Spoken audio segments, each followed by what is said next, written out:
Di sebuah gang kecil, seorang tersangka kejahatan terlihat sedang berusaha kabur dari kejaran polisi yang mengejarnya. Pria itu berusaha lari sekuat tenaga, namun Shin Se-do, seorang detektif terlatih kepolisian Korea Selatan, berhasil mencegat pelariannya. Dengan membawa batu di tangan, Shin Se-do melukai kepalanya sendiri sehingga membuat dirinya bisa mempunyai alasan untuk menembak tersangka hingga mati. Dengan alasan pria itu mencoba melawan petugas yang ingin menangkapnya. 넌 나랑 존나 싸우다가 내가 수갑 채우고 있는데 그걸로 내 머리를 친 거야. 그래서 난 정당방위로 널 쏘고 알아듣겠냐 이 새끼야?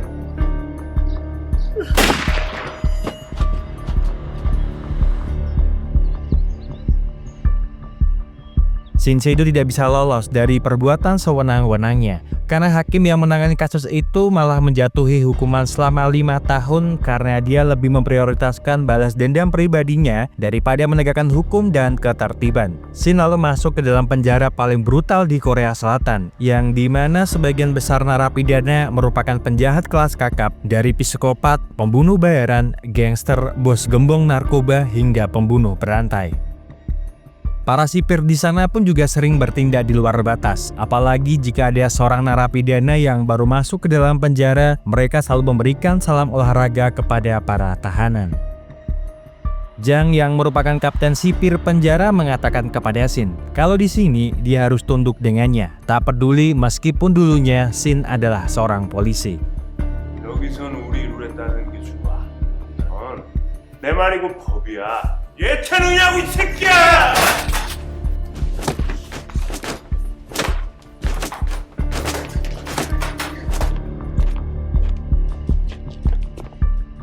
곧 경기가 시작될 테니 모두들 최상의 컨디션을 유지하고. Penjara ini sebenarnya mempunyai sisi yang sangat gelap, sebab sang kepala penjara yang bernama Gyu Do-soo memanfaatkan para narapidana untuk kepentingan pribadinya dengan selalu menggelar sebuah turnamen pertarungan ilegal di dalam penjara dan menyiarkan pertarungan itu kepada kolega-kolega bisnisnya dalam sebuah pertaruhan.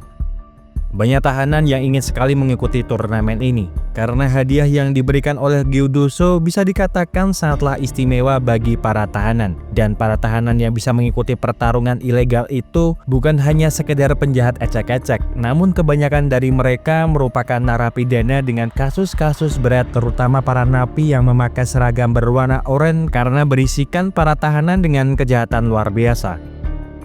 Meskipun hari pertarungan akan dilakukan esok harinya, dua orang peserta pertarungan yang bernama Hamwori dan Park Gyun sempat berselisih paham sebelum para sipir melerai keributan tersebut. Karena jika sampai mereka berdua berkelahi di sana, maka mereka berdua akan didiskualifikasi dari turnamen. Hamwori yang nampaknya masih kesal dengan kelompok Park Gyun tiba-tiba menyerang Ma Gwangdo hingga semua sipir yang ada di sana harus menghentikan pertikaian tersebut.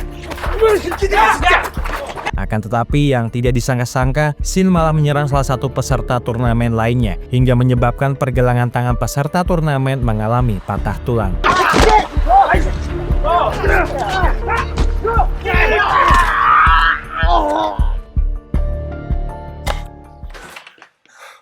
뭐가 있겠습니다. 뭐? Gyu Do-soo yang saat ini bersama dengan Jang sangat begitu panik setelah menerima informasi kalau ada salah satu peserta turnamen mengalami patah tulang oleh seorang tahanan narapidana baru. Gyu Do-soo lalu memerintahkan Jang untuk segera menghukum narapidana itu. Akan tetapi ketika Jang ingin memukul Shin malah mengatakan untuk membiarkan dirinya saja yang menjadi pengganti peserta turnamen yang dia ciderai, sehingga Jang tidak perlu repot-repot lagi untuk mencari pengganti di waktu yang mepet ini. Jang yang tak mau ambil pusing menuruti permintaan Shin yang kemudian menyuruh salah satu bawahannya mengantarkan Shin menuju ke sel para peserta turnamen, yang dimana selnya tersebut bersebelahan dengan sel milik Lee In-gui, seorang narapidana istimewa yang tidak pernah terkalahkan dalam turnamen, yang masuk ke dalam penjara ini atas keinginannya sendiri serta tidak ada satupun yang berani memerintahnya, termasuk sang kepala penjara ini sendiri. Gyu Do-soo menunggu Lee In-gui di ruangannya hanya untuk sekedar membahas perubahan peserta pertarungan karena ada salah satu di antara mereka yang terpaksa digantikan oleh orang baru. Namun bukannya menerima baik kabar itu, Lee In-gui malah kesal kepada Gyu Do-soo sebab masalah sepele ini tidak perlu harus diceritakan kepadanya, lantaran pada akhirnya mereka semua akan mati di tangannya. Lee In-gui kembali ke dalam selnya dengan keadaan pintu yang tidak terkunci, dan ketika dia akan rebahan, tiba-tiba ada suara orang yang memanggil namanya dengan nada penuh amarah. 인기! Shin bertanya tentang apakah Lee In-gui tidak mengenalnya karena mereka berdua pernah bertemu di taman kota sebelumnya. Lee mengatakan kalau dia tidak pernah mengenal ataupun mengingat Shin, dan jikapun Shin mengingat dirinya, itu berarti Shin memiliki kehidupan yang buruk atas perbuatan masa lalu dirinya. 나 알아. 다 알면 인생 족같았단 얘긴데. 날 꼭 기억해내 인기! 그럼 우리 신상들 좀 볼까? Hari turnamen itu pun tiba. Jang lalu memperlihatkan para peserta turnamen kepada bosnya melalui siaran live streaming yang sebentar lagi akan dimulai. 8 peserta telah dipersiapkan. Di antaranya Bo Janggi, seorang pedagang organ di pasar gelap yang telah membunuh korbannya lebih dari 20 orang. Ma Guangdo, kepala gangster yang dimana atas perintahnya telah menyebabkan kematian di mana-mana. Park Gyun, seorang psikopat yang telah membunuh 7 orang tanpa alasan. Hamwori, berandalan SMA yang membantai lawan-lawannya dengan cara kejam. Myung Duman, semifinalis kompetisi panco dunia yang ditangkap karena terlibat perjudian serta penyerangan di tempat judi. Jack, petarung kelas berat UFC tak terkalahkan yang dalam pertarungan terakhirnya menyerang wasit hingga koma sampai saat ini. Shin Se-do, mantan detektif yang didakwa bersalah karena telah membunuh seorang tersangka kejahatan. Dan terakhir, Lee In-gui, sang pembunuh bayaran tak terkalahkan milik mereka. Untuk turnamen kali ini, para petarung akan diberikan kacamata VR sebagai terobosan baru dalam bertaruh agar pertarungan para peserta turnamen terlihat lebih bagus dan menegangkan. Dan tak perlu berlama-lama lagi, pertarungan pembuka turnamen di antara Jack dan Shin akan segera dimulai.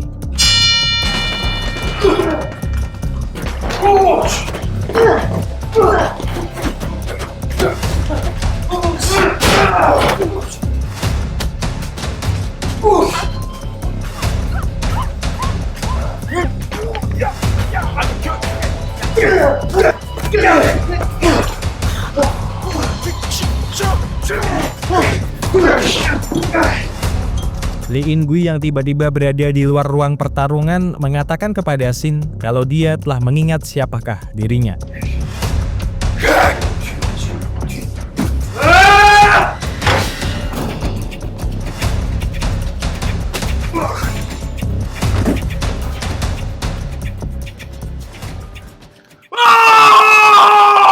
Gyudo sangat senang dengan pertandingan pertama turnamen. Apalagi para petaruh dimanjakan dengan menggunakan teknologi kacamata VR sehingga membuat pertarungan terlihat lebih real di mata para petaruh.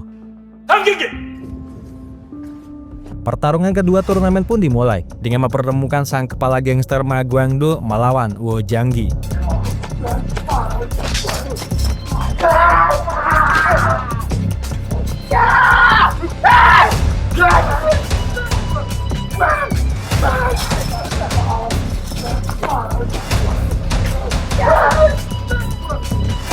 Duel beli pukulan pun terjadi di antara mereka berdua, dan sepertinya Ma Guangdo seperti unggul dalam pertarungan 1 lawan 1 dengan Wo Janggi sebelum akhirnya Wo Janggi memenangkan duel tersebut setelah melakukan tindakan curang dengan menendang kemaluan Ma Guangdo.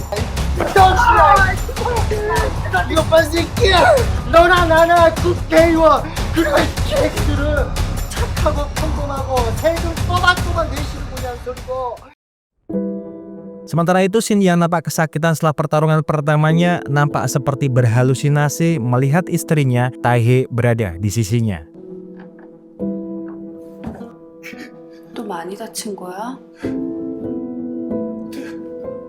힘들면 그만해도 돼.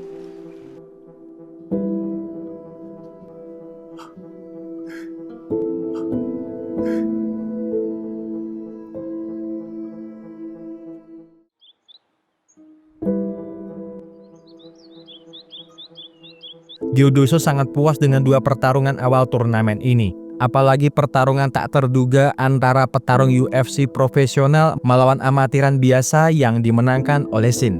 Akan tetapi melihat Shin yang nampak kesakitan di dalam selnya membuat Gyudoso sangat marah kepada Jang. Karena kenapa dia malah berbuat kasar kepada para petarungnya, yang lalu segera memerintahkan Jang untuk membawanya ke klinik penjara.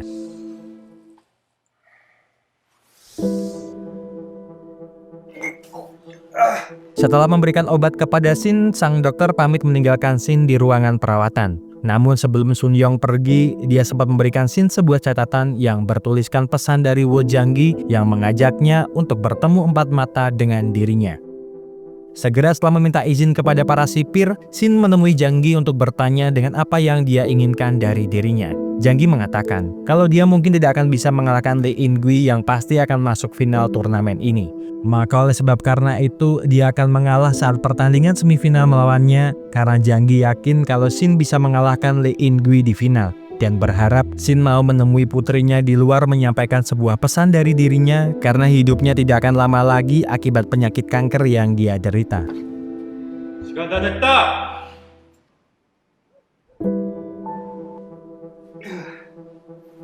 Kondisi Shin yang belum membaik membuatnya terus memimpikan istrinya yang sudah mati. Dia nampak memeluknya, seolah-olah mimpi itu terasa nyata bagi dirinya. Namun nyatanya, saat dia terbangun dari mimpinya, yang dia peluk itu bukanlah istrinya, melainkan sang dokter yang sedang memeriksa kondisinya. Sung Young mengatakan kalau dia bisa membantu Shin ketika dia sakit, namun dia tidak bisa membantunya untuk bertemu dengan istrinya. Shin lalu bertanya kepada Sun Young tentang kenapa dia membantu Wo Janggi. Sun Young pun mengatakan jika penjahat jugalah seorang manusia, dan sebagian dari mereka bahkan mempunyai orang-orang yang disayangi. Shin kembali menuju ke sel tahanannya, namun ketika dirinya melintas di sel tahanan milik Lee In-gui, Shin malah mendapatkan provokasi dengan mengatakan kalau istrinya itu memanglah sangat cantik dan seingat dirinya namanya adalah Tae-hee. Biasanya dia tidak ingat nama dari target-target yang dibunuhnya, namun gara-gara Tae-hee tipe wanita idamannya, Lee malah teringat terus tentang dirinya. Shin sangat marah mendengar hal tersebut dari mulut Lee In-gui, namun tiga sipir yang menjaga Shin mencoba menghentikan amukan dari Shin.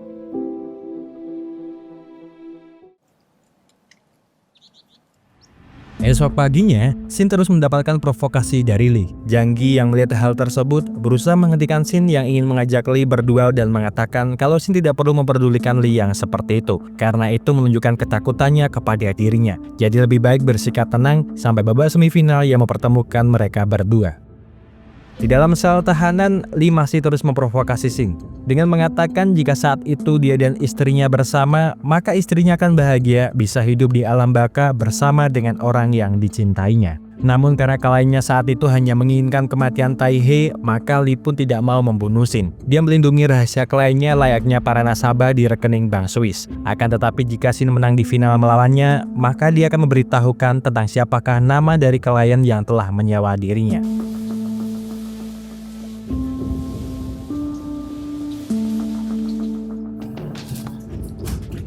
Saat mandi bersama, Lee bertanya kepada Shin tentang bagaimana perasaannya jika dia bukanlah pembunuh dari istrinya. Mendengar hal itu jelas membuat Shin sangat marah karena dia melihat dengan jelas ketika waktu itu Lee berpapasan dengan dirinya. Shin sangat ingin sekali membunuh Lee, namun Jang yang mengawasi para peserta di pemandian menodongkan pistol listriknya dan meminta Shin untuk tidak bertindak di luar batas karena selain dikeluarkan dari turnamen, masa hukumannya bisa saja bertambah.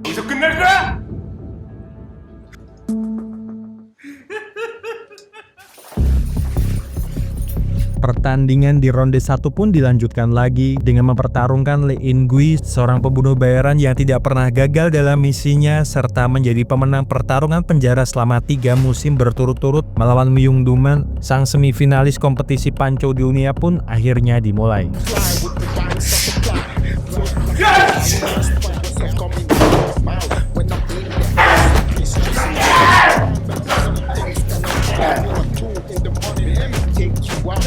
Dengan tubuh besarnya, Myung Duman mencoba melawan, namun menghadapi seorang pembunuh bayaran yang mempunyai kemampuan bertarung mumpuni, Myung Du dibuat tak berdaya di hadapan Lee.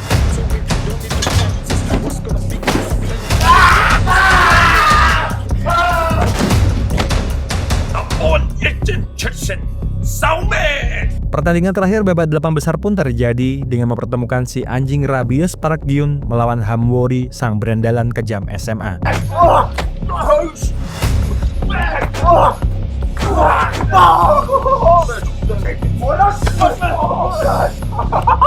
Kemampuan Park Gyun dalam bertarung sebenarnya tidak terlalu baik dibandingkan dengan Hamwori, namun setidaknya dia unggul dalam masalah stamina dan juga kegilaannya dalam melihat darah korban-korbannya, seorang psikopat yang bisa dikatakan paling gila yang ada di dalam penjara.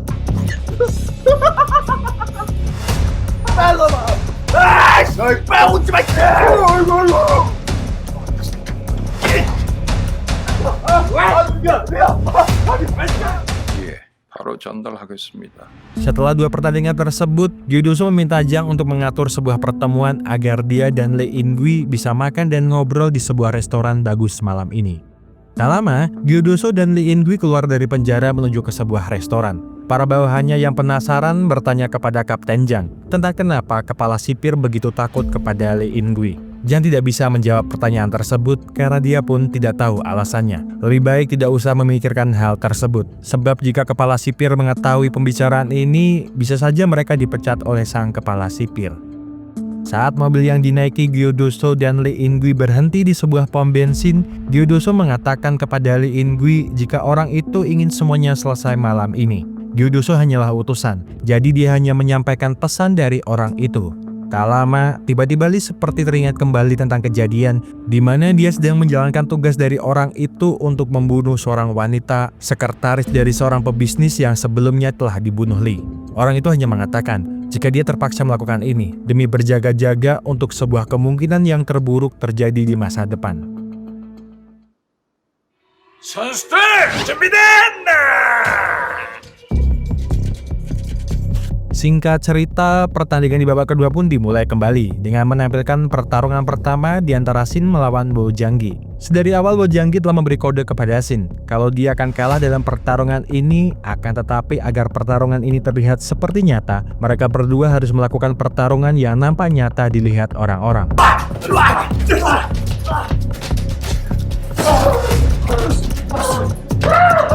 Namun Shin yang percaya begitu saja dengan ucapan Bojanggi tiba-tiba diserang secara membabi buta saat Shin lengah. Karena sedari awal Bojanggi memang telah sengaja membuat kebohongan agar dia bisa mencari celah untuk mengalahkan Shin.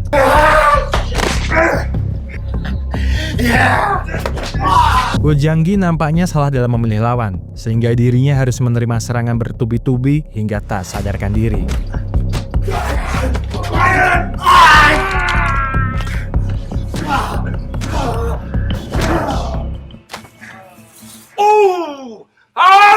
좋아.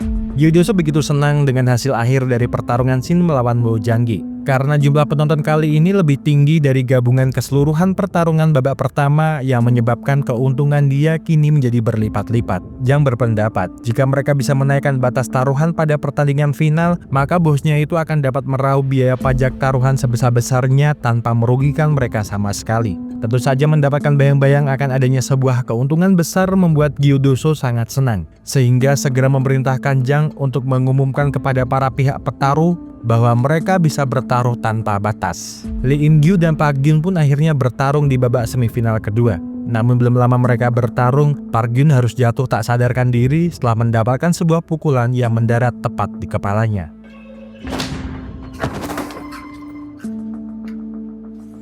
Sebelum memulai babak final, Shin dan Lee mendapatkan bonus berupa pijat sesuai permintaan khusus Lee kepada kepala sipir penjara dengan diawasi Jang yang berjaga di dalam ruangan pijat. Sembari mereka berdua dipijat, Jang pun menjelaskan tentang aturan untuk final yang dimana mereka berdua akan dirantai pada satu kaki. Rantainya cukup panjang untuk menjangkau satu sama lain, dan akan ada pisau serta kunci di salah satu ujungnya. Syarat kemenangan di final ini pun juga mudah, yaitu dengan cara mengambil pisau yang kemudian memotong tendon asilas lawan untuk menjadi pemenang. 짚는 사람이 사용 가능하다. Setelah melemaskan otot-otot di tubuh mereka, Shin dan Lee makan bersama di sebuah ruangan khusus yang dipersiapkan hanya untuk mereka berdua saja. Tiba-tiba ingatan tentang kejadian sebelum istri Shin mati diperlihatkan yang dimana pada saat itu Shin sedang mengajak jalan-jalan Taihei di sebuah taman kota. Panas terik matahari kala itu membuat tenggorokan mereka berdua kering sehingga Shin berinisiatif membelikan minuman di sebuah kafe tak jauh dari taman. Sementara istrinya menunggu Shin di taman sendirian. Sebuah SMS dari istrinya ketika Shin menunggu minuman membuat Shin agak terkejut namun membuat Shin bahagia karena Taihei berpesan untuk membeli minuman yang menyehatkan saja dikarenakan saat ini Taihei berbadan dua. Shin sangat bahagia mendengar kabar tersebut dan dengan hati yang riang gembira berlari menuju ke tempat istrinya berada. Di tengah jalan dia tidak sengaja berpapasan dengan Lee In-gui yang nampak tersenyum tipis kepada Shin. Merasa ada yang janggal, Shin mempercepat larinya untuk mengecek bagaimana keadaan istrinya yang telah dia tinggalkan sendirian di taman.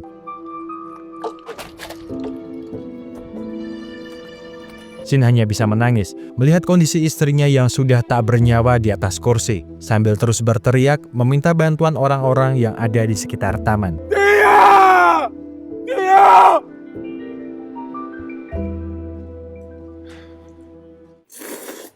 Sambil terus melihat Lee makan, Shin mengatakan kalau dia akan memastikan Lee mati di tangannya hari ini. Tak peduli, walaupun orang-orang yang ada di penjara ini berusaha melindunginya. Emosinya pun semakin memuncak melihat pembunuh istrinya ada di hadapannya. Ia lalu menyerang Lee meskipun para sipir yang menjaga mereka berdua mencoba menghentikannya. Mendengar kabar kalau dua petarung final yang telah bertarung sebelum jadwal yang semestinya membuat Gyudo sangat panik, yang kemudian segera memerintahkan semua bawahannya menyalakan semua kamera agar mereka bisa menyiarkan pertarungan ini kepada para klien-kliennya.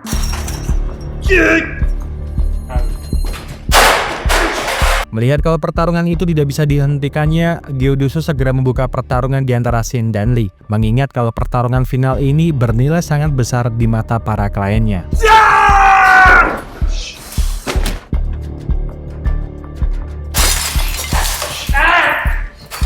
Shin terus membabi buta menyerang Lee tanpa ampun, hingga Lee tidak mampu membalas semua pukulan yang diarahkan Shin kepadanya.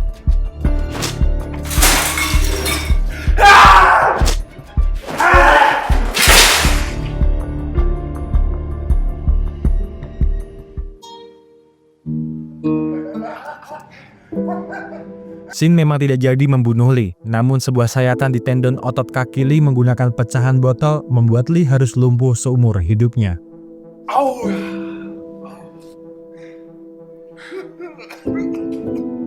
Shin berjalan keluar meninggalkan ruangan tersebut, yang kemudian kejadian flashback ketika Shin menangkap seorang tersangka waktu di awal film pun diperlihatkan kembali. Shin bertanya tentang siapa orang yang telah membunuh istrinya, karena orang itu berhubungan dengan Lee In-gui. Dan setelah mengetahui kalau Lee In-gui berada di dalam penjara, Shin menghubungi kakaknya yang ternyata adalah Jang, memintanya memasukkan dia ke dalam penjara tempat Lee berada karena dendamnya harus terbayarkan tuntas. Jang lalu memberikan kunci gerbang penjara kepada Shin, yang lalu memintanya untuk segera pergi dari sana, sementara dia akan menyiksa Gyudo sebelum Jang menyerahkannya ke kejaksaan dengan semua bukti-bukti yang selama ini Jang kumpulkan. Jang bertanya kepada Shin tentang apakah dia harus mengejar dalam pembunuh istrinya, karena bisa saja dia terbunuh. Shin pun mengatakan kalau dia harus memenuhi janjinya dulu kepada Taihei, jadi tidak ada alasan yang membuatnya harus berhenti membalas dendam, dan film pun berakhir. Terima kasih seluruh sudah menonton rangkuman film yang Mas Ahko persembahkan untuk kalian semuanya. Semoga terhibur. See you!